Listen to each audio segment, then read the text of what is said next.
2023년에 그 대량 해고를 한번 겪고 나서부터는요, 기업들이 이제 효율성을 내세우기 시작했어요. GPT를 비롯해 각종 AI들이 쏟아져 나오잖아요. 그러니까 이제 기업에서 사실 핑계대기도 좋습니다. AI와 함께 협업하는 시대다. 그렇다 보니까 많은 부분은 이제 AI의 도움을 빌리자 하면서 기업의 구조도 재편하고 있습니다. 그렇다 보니 점점 필요한 인력들을 줄이고 있고요. 사실 저희가 스펙을 한 줄 한 줄씩 쌓는 것을 굉장히 취업에 있어서 기본기이자 끝이라고 생각을 했던 것 같아요. 근데 이제는 사실 그 공식 자체가 완전히 바뀌는 것 같아요. 그러니까 결국에 지금 이 AI를 모두가 쓰고 있는데 이걸 차별화할 수 있는 방법은 질문을 잘 설계하고, 그리고 AI 시대의 취업 시장은 어떻게 변화하게 될까요? 그러니까 실리콘밸리 기업들이 사실 모바일 시대 내내 비교적 굉장히 풍요로운 그런 기반에서 활동을 했다고 볼 수 있는데요. 사실 뭐 광고로 돈을 버는 뭐 구글이나 메타나 사실 그 수익원이 계속해서 좀 마르지 않는 샘물처럼 기능을 했었어요. 그렇기 때문에 굉장히 많은 인원들을 고용하게 됐었고, 그런데 이제 그 트렌드가 바뀌면서 2023년에 그 대량 해고를 한번 겪고 나서부터는요, 기업들이 이제 효율성을 내세우기 시작했어요. 근데 이때쯤 나온 게 이제 오픈 AI의 챗 GPT를 비롯해 각종 AI들이 쏟아져 나오잖아요. 그러니까 이제 기업에서 사실 핑계대기도 좋습니다. AI와 함께 협업하는 시대다. 그래서 AI가 우리의 에이전트이자 동료이자 비서이자 모든 역할을 해줄 수 있다. 그렇다 보니까 결과적으로는 사람에 있어서는 의사결정을 하는 그런 기능들을 제외하고는 많은 부분은 이제 AI의 도움을 빌리자 하면서 그 기업의 구조도 재편하고 있습니다. 그렇다 보니 점점 필요한 인력들을 줄이고 있고요. 그렇다 보니 효율성 그리고 AI와의 협업, 이 두 가지를 굉장히 크게 내세우는 방향으로 바뀌고 있는 것 같습니다. AI 시대의 제일 중요한 능력은 뭘까요? 사실 AI도 최근에 이제 우리나라에서 문해력에 대한 이슈가 굉장히 컸어요. 그러니까 글을 읽고 이해하는 능력이거든요. 근데 이제 글을 어떻게 읽고 이해해야 되는지 모르니까 다들 이제 어휘력, 문법 이런 부분에 집중을 했는데, 사실 글을 읽고 이해하는 능력은 다양한 형태의 글을 접해보고 이해하는 리듬이 생겨서 자연스럽게 이해를 하는 그 과정에서 어휘력과 문법, 맞춤법 이런 건 다 따라온다고 생각하거든요. 그런데 오히려 지금은 좀 선후 관계가 바뀌어서 우리가 어휘와 뭐 문법에 집중하는 게 있는 것 같아요. 근데 이것처럼 AI 툴들을 각자 공부하려고 하는 경향이 굉장히 많습니다. 뭐 퍼플렉시티에서 이런 툴이 나왔다는데 그러면 이제 모두들 거기에 달라붙어요. 썼는데 나랑 좀 잘 안 맞는 것 같기도 하고 모르겠어. 또 지금 오픈 AI에서 뭐 새롭게 내놨다. 그럼 오원 이게 좋아 하면은 다 이제 하는데, 물론 여러 가지를 스캔하고 가장 나에게 맞는 거를 탐구하는 능력은 좋지만 결국에 AI의 문해력 또한 저는 여러 가지를 이렇게 전전하는 것보다는 하나를 좀 깊이 써보고 이를 바탕으로 AI를 어떻게 활용하고 어떻게 접근해야 하고 이런 것들을 좀 파악하는 방식이 굉장히 중요하다고 생각하거든요. 사실 그 AI와의 역할 분담, 만약에 내가 AI와 협업을 한다면 나는 그럼 어떤 부분까지를 이 AI에게 의존할 것이고 그 나머지는 어떤 부분부터 내가 개입해서 더 뎁스 있는 결과물을 만들어낼지 이거부터 정해야 되고요. 또 동시에 그러면은 AI한테 어떤 방식으로 말을 걸어야 할지, 그러면 결국에는 상황과 맥락과 기본적인 정보들을 제가 통제하고 있어야만 그 리더처럼 AI에게 일을 시킬 수 있는 거거든요. 사실 AI는 어떤 질문을 맥락과 상황에 맞춰서 하느냐에 따라서 전혀 반대의 결과물을 낼 수도 있잖아요. 그러니까 이런 능력들이 먼저 필요한데 우리는 사실 그 특정 제품의 활용법, 이렇게 좀 빨리 익힐 수 있는 노하우들에 집중을 하는 것 같습니다. 그래서 결국에는 이 AI 문해력을 어디에서나 이제 범용적으로 쓰일 수 있는 AI 문해력을 먼저 이렇게 갖고 있는 사람이 결국 AI와 협업도 잘하고 또 오래 살아남을 수 있지 않을까 싶습니다. 이것도 굉장히 저도 주변에 많은 분들한테 질문을 해요. 그러면 이제 뭐 지난번에 그 오순영 의장님을 만났을 때도 질문을 해봤어요. 그럼 지금 뭐 챗GPT 같은 거 어떻게 쓰세요? 하시니까 이제 처음에 이런 말씀을 하시더라고요. 그러니까 처음에 어떤 나의 지식의 구멍이 무엇인지를 찾아낼 때를 먼저 쓰신대요. 그러니까 사람이 이제 어떤 필터에 따라서 내가 그거에 맞는 것들을 찾아내잖아요. 그런데 그 필터 자체가 작용을 안 할 때가 있어요. 그러면은 AI가 먼저 몇 가지 우선순위를 던져주는 거죠. 그럼 나한테 어떤 구멍이 있었구나를 그때 인식하고, 근데 그 와중에서도 중요성을 정하는 건 이제 내가 하는 거죠. 그래서 그 다음부터 어떤 부분을 내가 더 깊이 들어가서 이에 따른 분석과 결과물을 낼 거냐 하는 거는 이제 그때부터는 본인의 지적 능력을 투입하신다고 하더라고요. 그래서 이런 식으로 쓰시는 게 다 달라요. 그리고 젠스만 같은 경우는 최근에 한 컨퍼런스에서 그 퍼플렉시티 제품을 굉장히 많이 쓰는데 그건 나의 거의 멘토다. 그래서 디지털 바이올로지 쪽은 내가 어떤 상황 설정을 했을 때 그것에 따라서 그 답변과 하는 부분에서 자기가 이렇게 중요도 같은 거를 캐치한다. 이렇게 말을 하거든요. 그러니까 결국에 지금 이 AI를 모두가 쓰고 있는데 이걸 차별화할 수 있는 방법은 결국에 나의 지적 능력을 어디에다 개입시킬 것인가, 그리고 이 나의 우선순위를 어떻게 찾아내고 큐레이션 능력이라고 하죠. 내가 과연 이 AI가 준 정보들을 봤을 때 여기에서 뭐가 중요한지 아닌지를 가리고, 근데 그것도 계속해서 질문을 하면서 찾아갈 수 있어요. 결국에 처음에 오픈 AI의 챗GPT가 나왔을 때 프롬프트 엔지니어라고 해가지고 질문을 잘 설계하고 던지는 그 엔지니어들한테 뭐 연봉을 막 30만 불 이상 주고 채용을 하면서 굉장히 인기를 끌었어요. 근데 이후에 이제 챗GPT가 더 고도화되고 다른 모델들도 고도화되다 보니까 이 시대조차 끝났다 하는데, 이제는 그 프롬프트 엔지니어뿐만 아니라 모든 일반인이 이 프롬프트 엔지니어 역할을 해야 된다고 생각을 합니다. 그래서 어떤 식으로 가장 상세한 답변과 가장 정확한 답변을 얻을 수 있을지를 고민해서 계속해서 질문하는 능력이 굉장히 중요하다고 생각합니다. 고소득, 고학력 직종은 그래도 괜찮지 않을까요? 네, 그러니까 뭐 아무래도 상대적으로 이분들이 안전하다면 저는 그 부분에 있을 것 같아요. AI에 대한 접근성 측면에서 좀 더 우위에 있기 때문에 더 오랫동안 안전할 수는 있다고 봅니다. 근데 이 일의 속성에 따라서 그 생존 여부가 굉장히 달라질 것이라고 생각을 하는데요. 사실 이제 고소득, 고학력 했을 때 이제 뭐 전문직들도 굉장히 많죠. 뭐 사자 들어가는 직업이라든지, 그리고 컨설팅 자문 이런 쪽으로도 많이들 가 계시는데, 이제는 제가 봤을 때 컨설팅 자문처럼 클라이언트 입맛에 맞게 특정 상황별 시나리오를 주고 이런 선택지를 선택하면 이런 결과가 있을 겁니다. 이런 식으로 주고 그 안에서 고르게 하는 역할들이 굉장히 많잖아요. 그것 때문에 정말 뭐 그 방대한 양의 보고서를 만드시고 이런 분들 자체의 중요성이 굉장히 크게 줄어들 것 같아요. 그러니까 예전에는 맥킨지에다가 우리가 컨설팅을 의뢰했다 보니까 이거는 신뢰감이 있어. 그래서 여기에서 나오는 결론은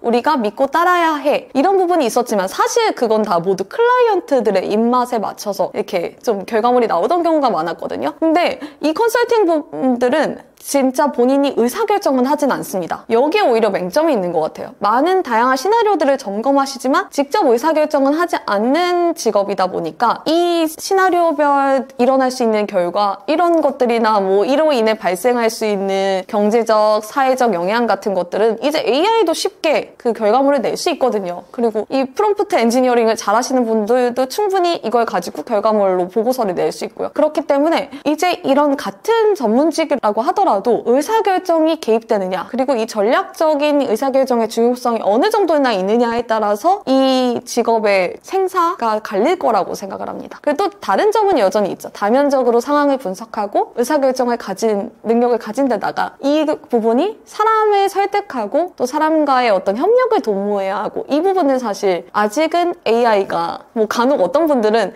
구글에 받으는 F인 것 같고 챗GPT는 T인 것 같아 하면서 뭐 더 감성적인 F도 있고 AI도 있어 하지만 아직까지 그 AI가 뭐 사람을 설득한다 이런 거는 사실 쉽지 않은 일이거든요. 그렇기 때문에 뭐 로비스트나 입법가나 이렇게 좀 사람을 상대해서 뭔가 협상을 이끌어가야 되는 분들은 여전히 유효하겠지만 그렇지 않은 분들은 굉장히 좀 위험할 수 있다, 이런 생각을 합니다. AI가 일자리에 미친 가장 큰 영향은 뭘까요?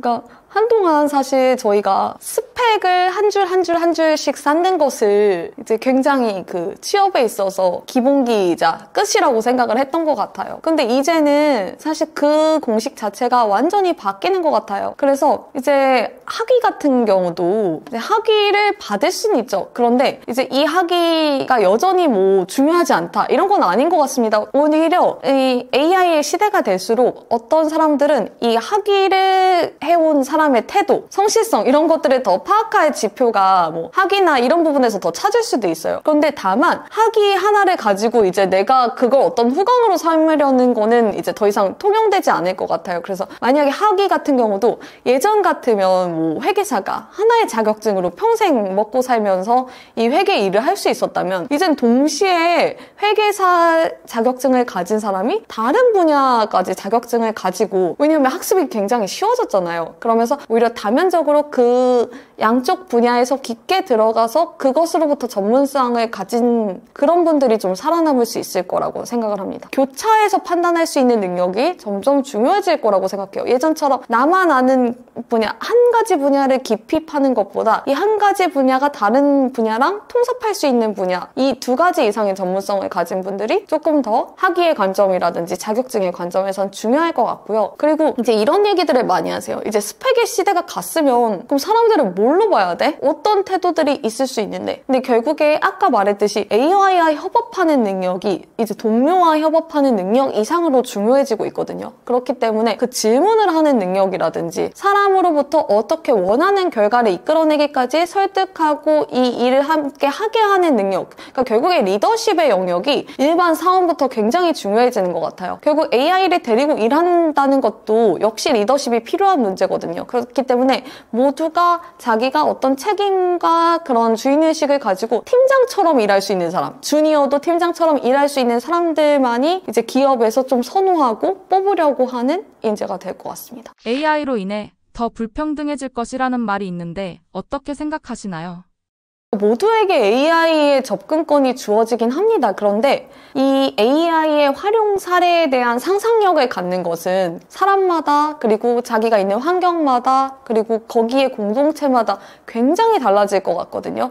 그렇기 때문에 저는 이제 AI에 대한 접근 그리고 AI의 활용 사례를 지켜보는 것 자체가 어떻게 보면 사람의 문화적 자본보다 굉장히 중요한 어떤 허들로 작용할 것 같아요. 그러니까 나는 AI로 사람들이 이렇게까지 활용하는 걸 봤어 하고 자란 사람과 나 AI로 활용할 수 있는 게 뭘까 하고 그냥 진짜 기본서를 보고 이제 공부를 해서 하는 사람이 같은 거를 따라갈 수는 없다고 생각하거든요. 결국에 만약에 고등학생으로 비유를 한다면 학생부 종합전형 같은 경우에 당시에 이제 예전에는 부모의 뭐 직업이나 뭐에 따라서 인턴십 경험이 달라진다거나 할 수 있는 대외 활동이 달라진다거나 이런 부분도 결국에는 그 배경에 따른 상상력 차이이기 때문에 그런 게 결국에 격차로 작용될 거라고 생각해서 많이 뭐 외부 활동 같은 것들을 이렇게 학생 생활기록부에 못 적게 하고 뭐 이런 게 있었거든요.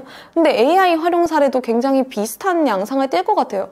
우리 부모가 어떤 직업군이냐, 그리고 어떤 계층이냐, 그리고 내가 본 주변의 사람들이 어떤 걸 활용하고 있는가를 그 본 것만으로도 굉장히 큰 차이가 만들어질 수 있기 때문에 이 모든 사람이 동등한 접근권을 가지고 있다고 해서 이 불평등 문제가 해결되지 않는 것 같아요. 그래서 이제는 저는 이제 교육의 측면에서도 이 AI를 활용하는 측면에 대해서 그건 정말 이론적인 부분만 내세우고 뭐 AI 철학, 윤리 이런 것들 외에도 과연 어떤 것까지 활용 사례가 있는지를 함께 좀 이렇게 보편적인 교육으로서 좀 같이 접근해줄 필요가 있다고 생각을 합니다. 엔비디아는 어떻게 시작됐나요?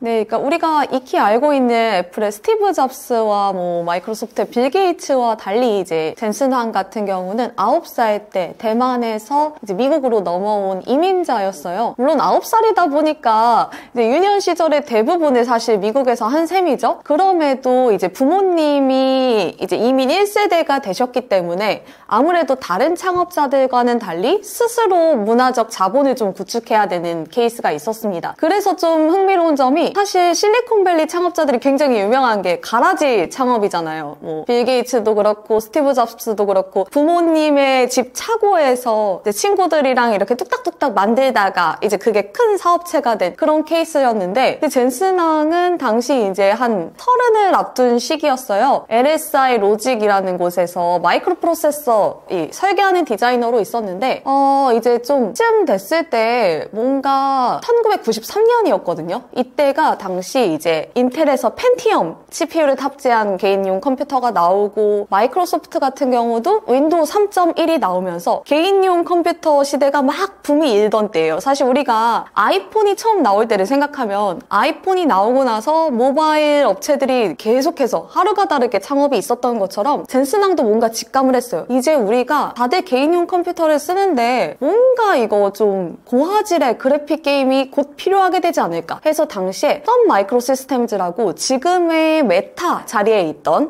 그 기업에서 일하고 있던 크리스 말라초스키 그리고 커티스 프리엠 3인방이 창업을 했는데요. 흥미롭게도 이제 그 가라지에서 창업을 한 세대들이 아니에요. 그래서 이 산호세에 캘리포니아 산호세 베리에사 지역이 있는데요. 이거 굉장히 지금은 좀 낙후되고 상대적으로 좀 위험한 지역으로 꼽혀요. 여기 있는 중저가 프랜차이즈 이렇게 패스트푸드점인데 데니스의 한켠에서 여기 싼 가격에 이제 세트를 먹을 수 있고 또 늦게까지 하니까 여기에서 이제 서로 구상을 하면서 창업을 처음 시작한 굉장히 독특한 케이스입니다. 네, 그래서 이제 그래픽카드 업체를 창업을 했어요. 근데 아까 말씀드렸다시피 이게 개인용 컴퓨터가 막 나오던 시대다 보니까 젠스낭만 이런 생각을 한 건 아니었어요. 그러다 보니까 뭐 매주, 매달 새로운 업체들이 계속해서 나옵니다. 그럼 이 업체들이 어떻게 경쟁을 하냐면 사양, 가격, 그리고 어떤 기능 이런 것들로 경쟁을 하는데 사실 그렇게까지 차별이 되지 않았어요. 그렇기 때문에 이제 2000년 초반까지 갔을 때는 200여 개가 서로 난립을 하는데요. 이걸 제패하고 1위 자리에 오른 게 엔비디아입니다. 엔비디아 같은 경우에는 이제 그래픽 카드에서 시작을 했지만 1999년에 처음으로 그래픽 처리 장치, 우리가 오늘날 알고 있는 GPU에 해당하는 지포스 256을 발명해요. 근데 이게 발명이라고 할 수 있는 이유가 기존의 그래픽 카드와는 다르게 이제 연산 처리 장치를 넣어서 이제 그래픽이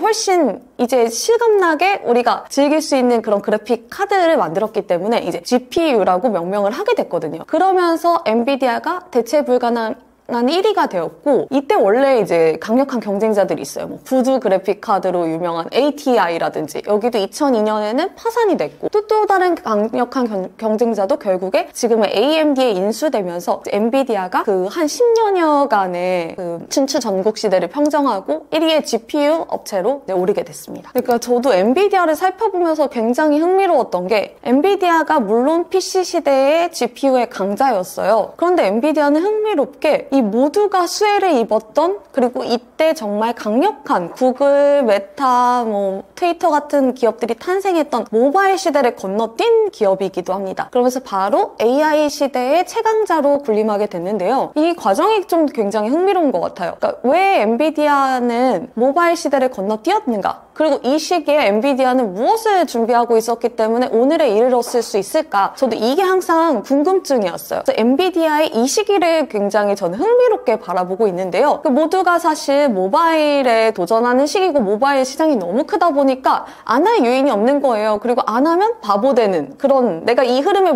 이렇게 올라타지 못할 경우 낙오되는 그런 이제 사람들이 불안감을 느끼잖아요. 근데 엔비디아 같은 경우도 사실 준비를 하고 있었습니다. 그래서 모바일 SoC 그러니까 모바일 시스템 온 칩 테그라라는 거를 준비하고 있었어요. 그래서 테그라를 좋은 성능에 또 여기는 GPU가 워낙 이제 기능이 좋다 보니까 강력한 GPU를 기반으로 한 모바일 칩을 이제 내놨어요. 그런데 문제가 뭐였냐면요. 당시에는 이제 엔비디아는 후발주자예요. 모바일에서는. 퀄컴이 이미 모뎀 칩의 표준을 장악하고 있었거든요. 근데 퀄컴 입장에선 엔비디아와 이 파일을 나누고 싶지 않은 거예요. 그러니까 이제 엔비디아의 모바일 칩을 도입하려고 하는 업체들한테 여기 엔비디아 쓸 거면 우리 지금 너희한테 모뎀 칩 줄 수 없다. 이렇게 회방을 놓기 시작한 거죠. 엔비디아도 처음에는 경쟁에 같이 뛰어들려고 했어요. 그래서 당시 이제 영국에서 모뎀 칩 개발 업체인 아이세라를 아예 인수해가지고 퀄컴이 너네께 안 준다면 우리가 아이세라 이거 가지고 통합해가지고 팔 거야 이렇게 했는데 이게 또 다른 이 모바일 업체들한테는 이걸 하는 것 자체가 도전이잖아요. 결국에 쉽지 않았습니다. 근데 이때 젠슨왕이 딱 자기가 원칙을 내세운 게 있어요. 모두가 뛰어드는 시장에서는 기꺼이 경쟁에서 게을러지고 우린 거기를 인력들이 빠져나온다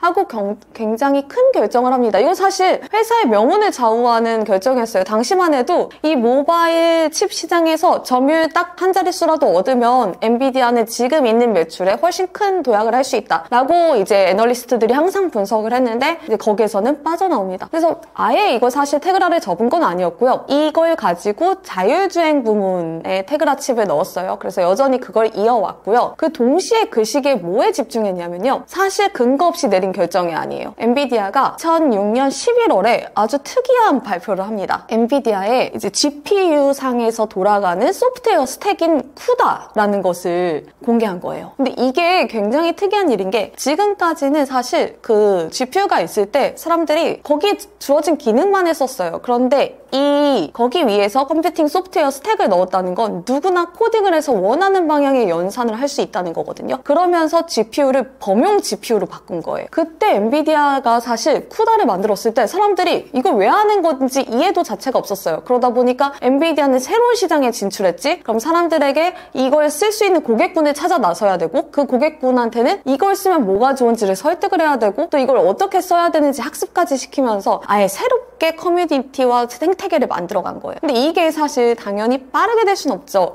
그러다 보니까 2008년 같은 경우에는 쿠다 생태계가 이제 더 이상 성장이 안 됐어요. 그러니까 당시에 이제 엔비디아는 가망이 없다 하면서 주가도 80% 이상 떨어지고 하지만 엔비디아에서 사실 여기서 빛을 본 게 있어요. 이거 뭔가 신호가 감지되는 것 같다. 사실은 엔비디아에서 생각했던 거는 뭐 의생학, 천체 물리학 이런 쪽에서 이 우리의 범용 GPU를 쓸 것 같은데 했는데 의외로 딥러닝을 연구하던 AI 연구자들이 우리 옛날에는 이거 CPU 200개 돌렸을 때도 시간이 오래 걸렸는데 이거 GPU 하나만으로도 잘 돼 하면서 그 오늘날 이제 AI의 4대 천왕이라고 하는 앤드류 은 교수님이 먼저 그걸 쓰셨고 이후에 이제 제프리 힌턴 교수님 이번에 노벨 물리학상을 수상하셨죠. 그래서 그분도 이제 쓰시면서 연구자들 이거 써봐 하면서 AI 생태계가 확산됐고 그분들을 시작으로 사실 쿠다 생태계가 오늘에 이르게 됐습니다. 그래서 엔비디아는 사실 모바일을 건너뛰고도 바로 AI로 넘어가서 최강자가 될 수 있었던 거죠. 그러니까 저도 참 시기가 사긴 했죠. 그렇지만 늦게 들어갔습니다.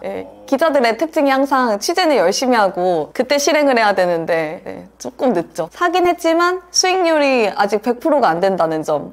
사실 이 취재를 하면서 제가 사실 열심히 취재를 한 편이었거든요. 그렇기 때문에 굉장히 많은 빅테크들의 이제 현지의 접점을 마련할 수 있었어요. 그래서 뭐 애플에서 WWDC에서 당시 비전 프로를 직접 체험하기도 하고 그리고 마이크로소프트 사티아 나델라 CEO랑은 한국 매체 중에 유일하게 제가 인터뷰를 하기도 하고 뭐 오픈 AI의 샘 알트만도 인터뷰하고 정말 많은 기업들 또 구글의 순다르 피차이도 만나고 했지만 굉장히 좀 엔비디아 같은 경우는 제가 항상 저는 취재를 할 때 밑단의 반응을 굉장히 중요시해요.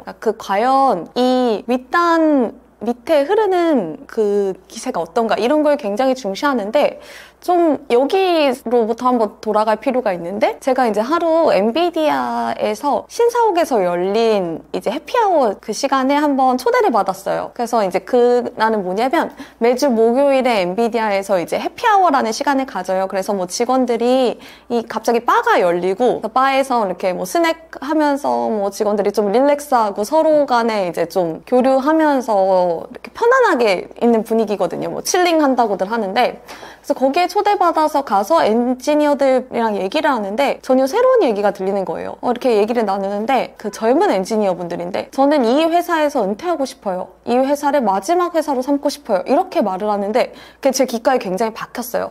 왜 그러냐면 사실 실리콘밸리에 가서 가장 크게 이제 현실을 직시했다고 해야 되나? 환상이 깨진 부분도 우리로 생각했을 때 이 회사에 소속인 것만으로 굉장히 큰 훈장이 될 수 있을 것 같은 애플, 구글 뭐 이런 회사에 다니는 분들도 항상 좀 사표를 품고 있는 거예요. 나 여기서 성장 계속 못하는 것 같은데 이렇게 있다가는 내가 좀 정체될 것 같은데 하면서 항상 그런 이직의 고민을 하는데 이분들은 심지어 나이 든 엔지니어도 아니고 한창 이제 커리어의 이 중반에 있던 분들이 이 회사를 마지막 회사로 삼고 싶다. 그때부터 조금 이 회사를 눈여겨보기 시작했어요. 이때는 사실 그런 챗 GPT발 그 생성형 AI 혁명이 일어나기 전이었거든요. 그러면서 이렇게 엔비디아가 엄청나게 주목받기 전이었음에도 이 회사는 뭔가 다르다는 촉이 와서 네, 좀 이렇게 다루게 됐습니다. 올 한 해 미국 주식의 주인공이 엔비디아였던 이유는 뭘까요?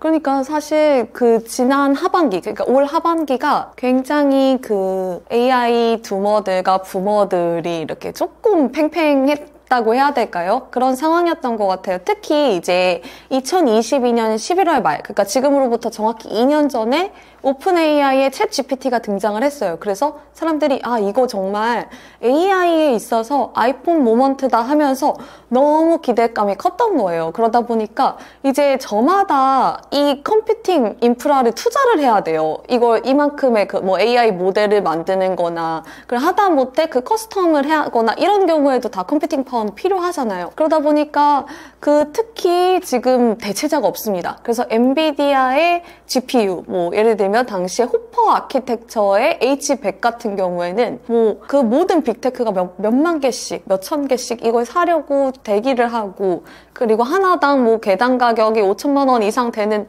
그런 품귀 현상까지 빚고요. 그런 상황이었거든요. 그런데 이제 그렇게 투자를 2년 해봤는데 과연 돈을 번 사람 여기 누구 있어? 약간 이렇게 의문이 나오게 된 거죠.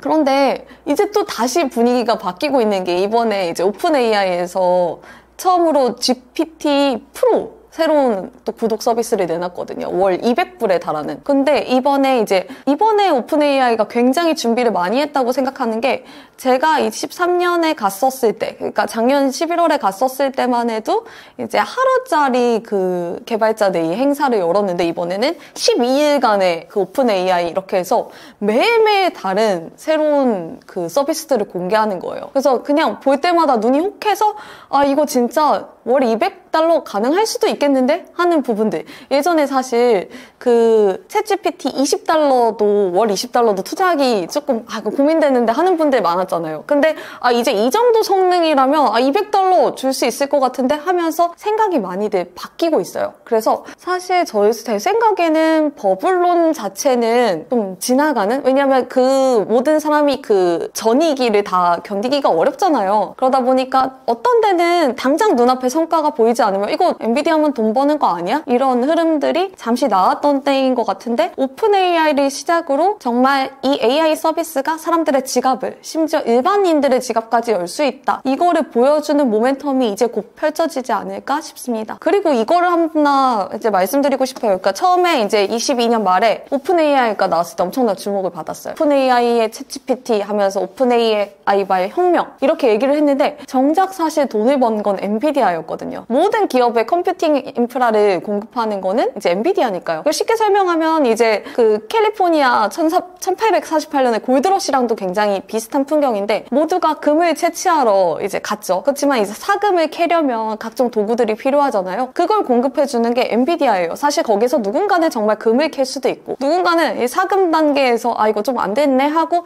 포기하고 철수할 수도 있어요. 그렇지만 이제 엔비디아는 그 모든 양쪽에 모두 장비를 공급하다 보니까 이제 점점 스케일이 커질 수밖에 없고요. 네, 돈을 많이 벌 수밖에 없어서 이제 당분간 5년에서 10년 정도는 대체자가 없다. 이런 상황입니다. 그래서 사실 뭐 AMD도 그렇고 인텔도 그렇고 굉장히 응전을 하려고 노력을 하고 있는데 이게 무슨 제품을 내놓는다 발표를 하는 순간 또 엔비디아에서 다음 로드맵이 나와요. 이렇다 보니까 계속해서 그 선두주자가 간격을 많이 벌리고 있는 상황이고 이번에 인텔의 팻 겔싱어 CEO가 정말 원대한 꿈을 갖고 21년에 다시 복귀했지만 지금 이렇게 조금 씁쓸하게 퇴장하시게 된 배경도 다 여기에 있습니다. 근데 제가 뭐 사실 투자 중심의 전문가는 아니기 때문에 이 주식의 뭐 가격이 적정하다라든지 앞으로 어떤 국면이 펼쳐질 것이다 이것까지는 예측을 하기가 어려운데요.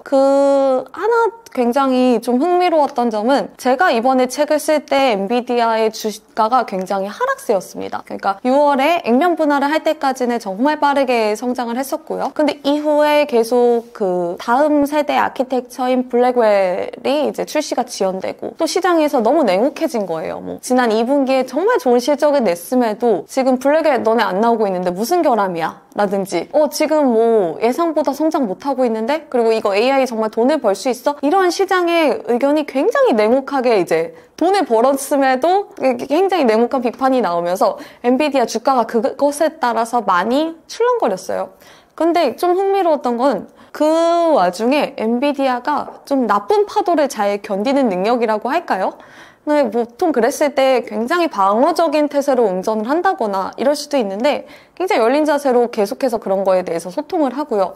결국에 10월에 TSMC와도 우리 잘 협력해서 그 블랙웰 아키텍처의 결함 찾았고 이제 성공적으로 또 다시 출시할 준비하고 있다 하니까 갑자기 10월에 비스트 모드가 되면서 시총 1위를 찍고 지금 살짝 내려온 상태거든요.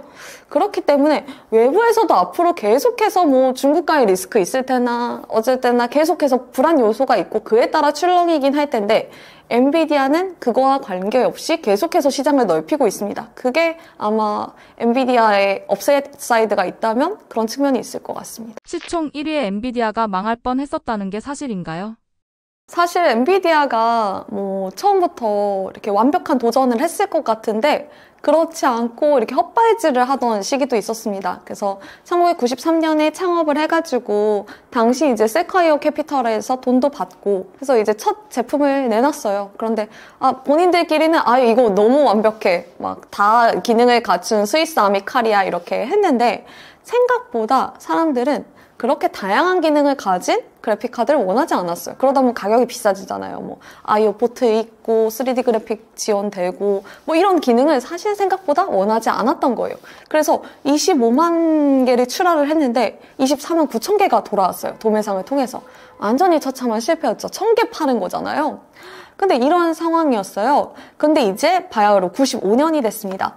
근데 이때 사실 기억하시겠지만 기억 못 하시는 분들도 많을 수 있어요. 이제 막 태어나신 분들. 근데 윈도우 95가 나왔을 때요. 근데 이 윈도우 95는 사실 아이폰이 나왔을 때 충격을 전 세계인에게 준 사건이거든요. 개인용 컴퓨터가 이때부터 엄청나게 활성화되기 시작합니다. 그러면서 사실 수많은 그래픽카드 업체들이 나왔어요. 거의 뭐 하루가 다르게 창업 이제 신고하고 이렇게 하는 그런 건데 이제 엔비디아가 다른 길을 걸은 거예요. 엔비디아 같은 경우는 당시에 렌더링 표준을 이제 사변형으로 잡고 있었어요. 사각형 폴리곤 그리고 포워드 매핑 방식으로 하고 있었어요. 그런데 그 이후든 뭐 중간이든 계속해서 나오는 기업들은 다 삼각형 폴리곤을 기본 그 렌더링 표준으로 삼고 있었거든요. 그런데 95년에 마이크로소프트가 발표한 거예요. 우리 이 API 도구 모음에서 다이렉트X에서 이거 삼각형만 지원할 거야. 사각형? 안 돼. 그러다 보니까 완전히 엔비디아 제품이 사양길로 접어든 거예요. 근데 지금 엔비디아는 당시에 게임회사 세가와 이제 한 500만 달러의 계약을 마친 상태였어요. 이걸 근데 사변형 상태로. 그러니까 이 엔비디아로선 정말 난감한 상황이죠. 이거 사변형을 이렇게 계약을 이행하기 위해서 이 원래대로 방식으로 했다가는 이제 시장에서 사장될 것이고 그리고 이걸 지키지 않았을 때는 지금 500만 달러 날아가고 아예 회생 불가잖아요. 그런데 그때 엔비디아는 이제 아예 지금의 그 엔비디아를 형성한 가장 중요한 원칙 중에 하나인데 제일 원리 사고로 돌아갑니다. 과연 우리가 이 같은 조건, 같은 동기부여 상태, 그리고 같은 기술과 뭐 자원을 가지고 있는 상태에서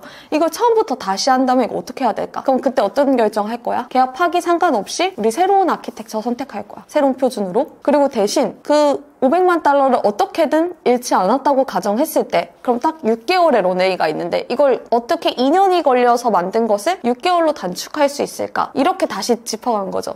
그래서 정말 이때 대단한 결정을 한 게 사실 그 엔비디아는 칩을 설계하는 회사지 제조하는 곳이 아니잖아요. 그러니까 제조사에게 맡겨요. 뭐 TSMC 같은 파운드리에 맡기고 나서 다시 칩을 받아봅니다. 그거 이제 테이프아웃이라고 하는데 아웃된 칩을 받아서 여기에다 계속 이제 소프트웨어를 이것저것 돌려봐서 버그가 있는지를 잡아내는 거예요. 그래서 버그 있어요? 그러면 다시 TSMC에 보내요. 그리고 그걸 다시 받아들이고 계속해서 수정을 해가는 과정을 이렇게 계속 하다 보면은 한 4계절 지나가는 건 기본으로 해서 2년이 걸린 건데요. 지금 엔비디아에서는 런웨이가 6개월밖에 안 되다 보니까 이렇게 할 여유가 없는 거예요. 그래서 아예 바꿔서 생각을 합니다. 거꾸로 생각했을 때 그럼 우리가 테이프아웃을 해서 그때부터 이걸 점검하는 과정에 과연 필수적일까? 다시 본 거예요. 아, 그러면 이걸 받지 않고 우리가 그 시뮬레이션을 통해서 미리 모든 오류의 가능성을 점검해 볼 수 있잖아. 그리고 테이프아웃은 단 한 번으로 끝낸다. 이런 결정을 내려요. 그래서 이 과정에서 에뮬레이션 기계라는 게 있어요. 당시에 한 수백만 달러였대요. 근데 돈 없는 회사가 정말 마지막 돈을 들여서 이걸 투자를 합니다. 그렇게 해서 3교대로 직원들을 돌려서 계속해서 점검을 한 다음에 테이프아웃을 한 번만에 실제로 끝내요. 그렇게 해서 탄생한 게 리바 128이거든요. 이게 이제 100만 장 이상 팔려서 대성공을 거두고 엔비디아가 이제 지금의 발판을 만드는데 첫 단추를 깼습니다.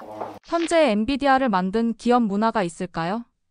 그러니까 엔비디아 같은 경우는 정말 가장 독특한 점이 지구상 가장 작은 대기업이라는 점이에요. 젠슨 왕이 지난 5월에 말을 하면서 굉장히 화제가 됐어요. 엔비디아의 직원 수가 사실 시총 1위를 넘보는 기업인데 직원 수가 단 3만 명 정도로 이루어져 있습니다. 근데 이게 어떤 정도의 생산성이냐면요. 1인당 낼 수 있는 생산성이 수백만 달러에 달한다는 거예요. 근데 이 부분이 어떻게 가능한가? 그래서 정말 실리콘밸리에서는 화제가 됐던 부분도 있는 게 지난 2023년 초에 이제 뭐 메타, 아마존, 그리고 구글에서 사람들을 해고했는데 이 해고한 사람의 숫자를 합친 것보다 엔비디아의 직원 수가 더 작다는 점이었죠. 근데 이게 요새는 가장 적은 인원으로 최대한의 생산성과 임팩트를 낸다는 것 자체가 엔비디아의 굉장한 장점인데요. 근데 이게 어떻게 가능한가? 어떻게 이분들이 이렇게 작은 규모가 일사불란하게 움직이길래 이게 가능할까 하는데 그러니까 저는 그 부분에서 가장 중요한 게 이 미션이 보스다라는 원칙 속에서 이제 서로 이렇게 탁 트인 분위기에서, 그러니까 탁 터놓고 일을 할 수 있는 그런 분위기가 굉장히 큰 역할을 했다고 보거든요. 근데 거기서 가장 중요한 두 가지가 있는데 첫 번째는 바로 지적 정직함이에요. 그러니까 엔비디아는 이거를 컬처피스로 내세우고 있는데 실패에 직면했을 때 그것을 이제 인정할 수 있는 거예요. 그러니까 사실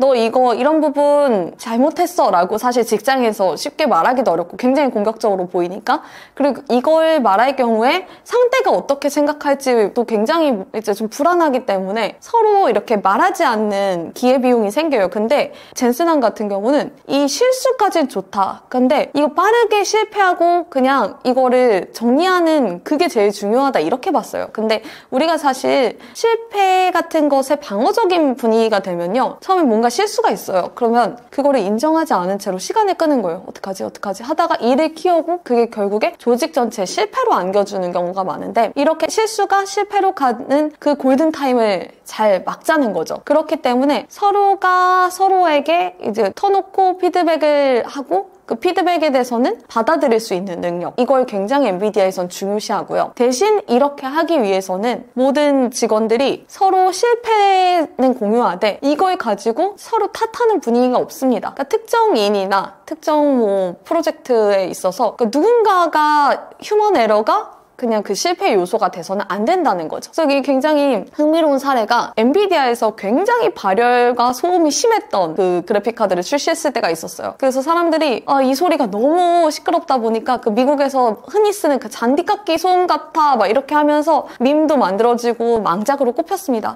완전 실패했잖아요. 근데 다음 해에 독특한 결정을 해요. 다음 버전을 만들 때 이 실무팀들을 그대로 이제 그 프로젝트에 투입시킵니다. 그런 대신 전사가 모여서 당시엔 규모가 작았어요. 그래서 전사가 모여서 이 실패 사례를 공유하고 왜 이게 잘못됐는지를 이제 추적해서 이유들을 밝혀요. 근데 이거 누군가에게 굉장히 불쾌한 자리였을 수 있겠지만 이거를 탓하는 분위기가 아니기 때문에 가능한 거예요. 그래서 나중에는 이 실무자 4명이서 다시 마케팅 영상도 찍습니다. 지난 가을 뭐 이렇게 해서 시작되는데 뭐 우리는 할리데이 스펜슨 같은 아주 시끄러운 그래픽카드를 만들겠어 하면서 막 아이디어를 내면서 이제 자신들의 실수를 좀 희화하고 앞으로 이러지 않겠다는 각오를 담았는데요. 이것처럼 좀 실패에 대해서 서로 좀 열린 분위기가 있습니다. 더 큰 실패를 막기 위해서요. 그리고 동시에 이게 가능한 부분이 엔비디아의 젠슨 왕이 이제 60명으로부터 뭐 임원들 60명으로부터 직접 보고를 받는다. 정말 부지런한 CEO다. 이런 식으로 이제 많이 알려졌는데 동시에 이제 가장 중요히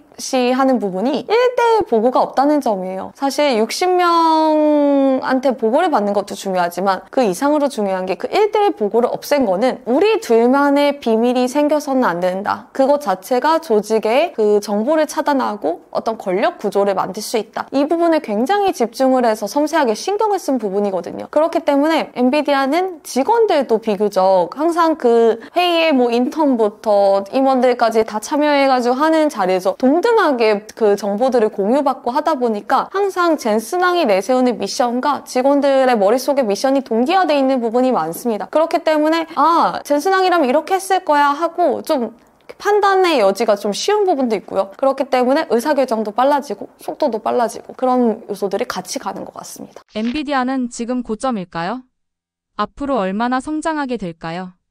지난 11월에 굉장히 상징적인 사건이 있었어요. 엔비디아가 인텔을 대체하고 다우존스 지수에 편입된 거거든요. 다우존스 지수 같은 경우는 굉장히 장기간의 산업 전망을 보고서 거기에 들어갈 종목을 정해요. 결국에 이 인텔이 그동안 반세기 넘게 가져왔던 패권이 이제 완전히 엔비디아로 이동했다는 것을 뜻하는 사건이었습니다. 근데 엔비디아가 사실 인텔을 대체한 건 뿐만이 아니었어요. 사실 인텔이 그 고든 무어가 이제 처음에 제시했던 그 반도체 집적 회로가 2년마다 2배씩 증가해서 성능이 높아진다. 이런 무어의 법칙을 이제 발표를 하고 나서 계속해서 CPU 기능을 이 속도에 맞춰서 향상시켜 왔습니다. 근데 젠슨왕도 비슷한 생각을 해요. GPU를 처음 만들었을 때 우리도 무어의 법칙에 따라서 GPU의 성능을 계속해서 발전시킨다. 그리고 특히 AI 같은 경우에는 점점 처리하는 데이터량이 많을수록 학습 속도가 빨라지기 때문에